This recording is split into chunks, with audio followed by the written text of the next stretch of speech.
Hello everyone, welcome to another video on Diablo 3. This one is different from my normal videos I've been uploading.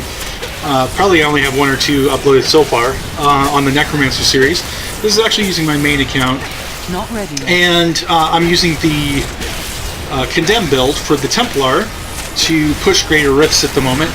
Trying to build that up. I'm still not at a high level with my character, but that's fine. I'm building it. And one of the things you might notice is my skills keep casting. But I know that I'm using a mechanical keyboard, and it picks up when I hit keys, and you're not hearing any keys getting pressed, right? Well, that's because I'm not pressing keys repeatedly. There's a trick that a lot of people know that you can actually set up your computer to cast everything automatically for you if you have the number pad. Use the NumLock. And I'll explain how that works in a minute, but as you can see, I can clearly go through. You should be able to hear my keyboard right now because I use the space key to force move, which is how I use to move in this build, since I want to be able to go through mobs, right? And so, as you can see, the skills just keep casting over and over and over, and everything stays up to top, and that makes this very, very powerful. The thing is, if we go over here and look at our options and scroll down, I'm actually not using the NumLock trick here. And that explains why this actually is not an exploit. A lot of people think it is an exploit, but it's not, because you can do everything that the quote-unquote exploit will get you in the game like normal. I was just using the regular 1, 2, 3, 4, and why wasn't it continually being spammed? Because you don't have to continually spam a key. All you have to do is hold it down. And that's a misconception that I've discovered in a lot of places where people are like, oh, if you're going to be using that, you're going to get carpal tunnel because you're going to have to hit the button so many times. And the answer is no. All you have to do is hold down the key. So that's something that a lot of people don't understand. But it's still useful to do the NumLock trick because it does free up your hand. You don't have to keep it holding down those 4 buttons. Although you could just put, set them to something and have like a book rest on it, or put weights on the keys if you want. I mean, it's not like you have to have your hands there anyway. But let me just show how the NumLock trick works by just putting it in here. So as you can see, it does say that it is the numpad that's doing that. And we will apply, accept, return to game. And now, unfortunately, I don't have a webcam, so you're going to have to just take my word for it. But right now, I'm going to hit the, let's see what's available. So I'll hit the 3 key on the number pad, and as you can see, it casts the skill. That's the provoke skill. I hit 4, it casts my condemn skill, right? And so all of that is just the same as if you're hitting the other skills. But here's what you can do to get this to autocast. Is press all your skills and hit the numpad, the NumLock, so that's no longer active, and then let go.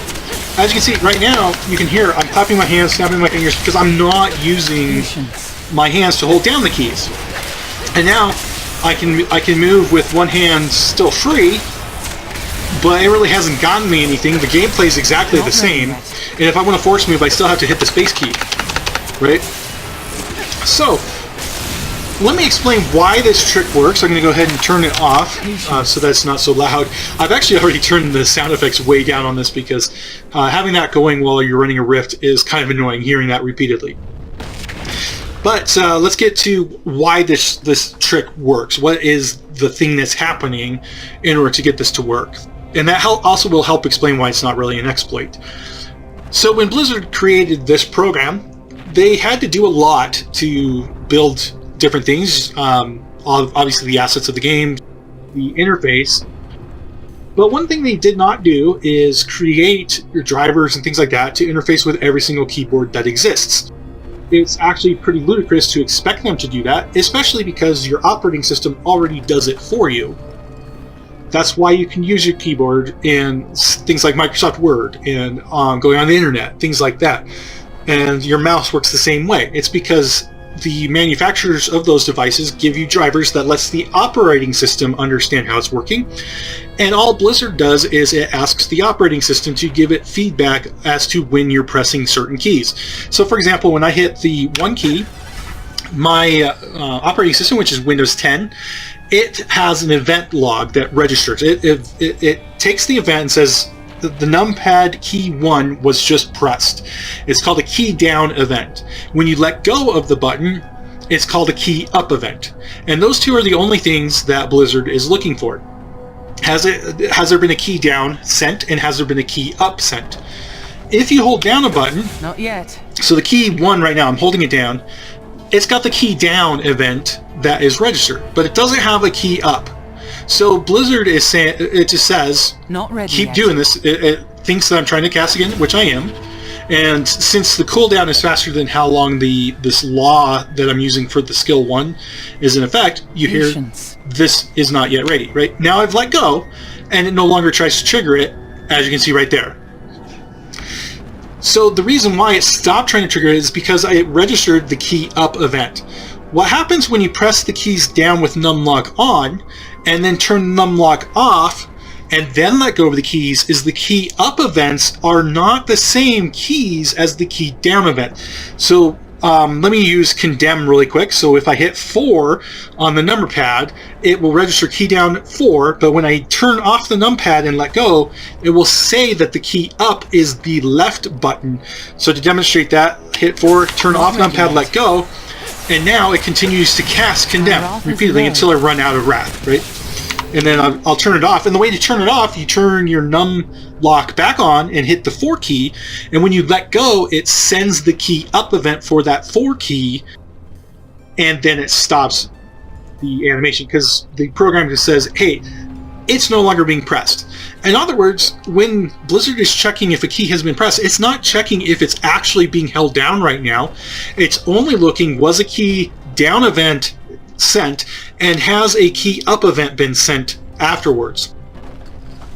So if the key down event starts something, the key up ends it. And I can kind of show that happening here. If we go in and we'll use the same numpad 4. If I change the action bar skill 3, which is going to be the provoke, if I let's make sure NumLock is on. No, actually I want NumLock off. Hit that and hit 4. You can see it registers that as the left button now. So go back, and NumLock is currently off, so if I hit 4, you can see that the provoke skill triggered there. Now I turn NumLock back on and hit 4, same exact key, but now it's triggering the number 4, which is my condemn. So if I hold down for, hit the NumLock, turn it off, what it sends to, what Blizzard is reading from this is that the 4 button is still held down.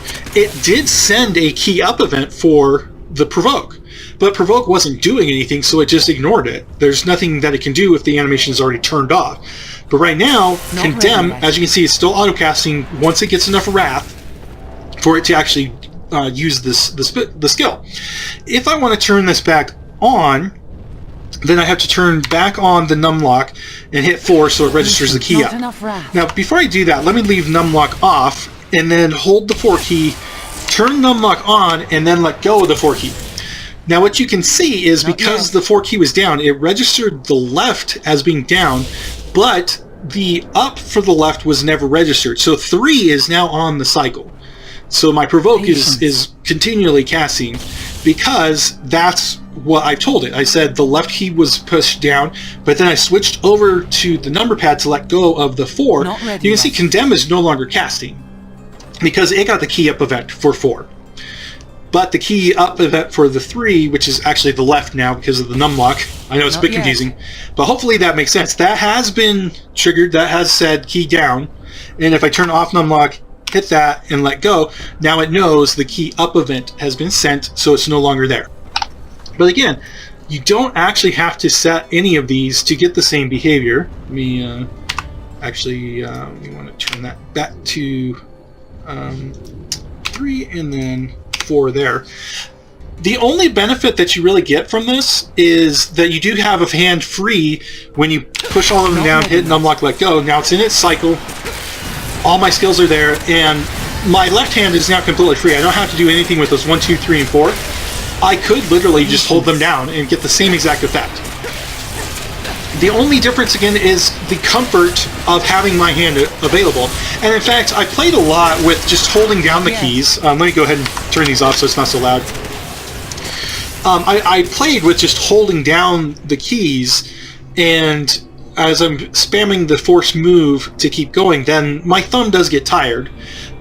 But you can also go into your options in the key bindings, and instead of doing this, my left index finger will be resting on here. So if I change that to space and then go to force move, which is right here, and change that to 4, apply and accept, return. Now you can see if I hold these, well, actually, let me just prove to you I'm not going to be using this, so let's just get rid of that. Apply, accept, return. So now I can't use the NumLock for anything. And if I hold down 1, 2, and 3 with my pinky, ring, and middle finger, and then the thumb on the spacebar, I have the same effect. But now I can spam 4, which is my index finger, which does not hurt anywhere near as bad to do a force move. Then I have a very comfortable way of running rifts without really getting into any issues. And then I simply let go. It registers all the up and immediately stops. I don't have to go back to the NumLock and tell it to stop spamming these skills. So I actually prefer doing this setup here, where I use my hand to hold down those keys and spam with my ring finger, or sorry, my pointer finger on my left hand only, because that one's more comfortable. And you can change it to, if your finger starts getting tired, you can change it to any other finger that you want. Just going into the settings and updating through here what you've got. And this, to me, is why this ultimately it's not an exploit. The reason being, you have no advantage by using the NumLock thing. In fact, for me, it's annoying to use NumLock. Because you have to turn it off when you go to town. It will interrupt your teleporting, things like that, so you have to come up with ways to get around it. In any case, I hope that you've enjoyed this, and hopefully you've learned something from it. If you have, feel free to leave a like and subscribe if you want, if you have not already. And I hope you guys have a wonderful day. Take care.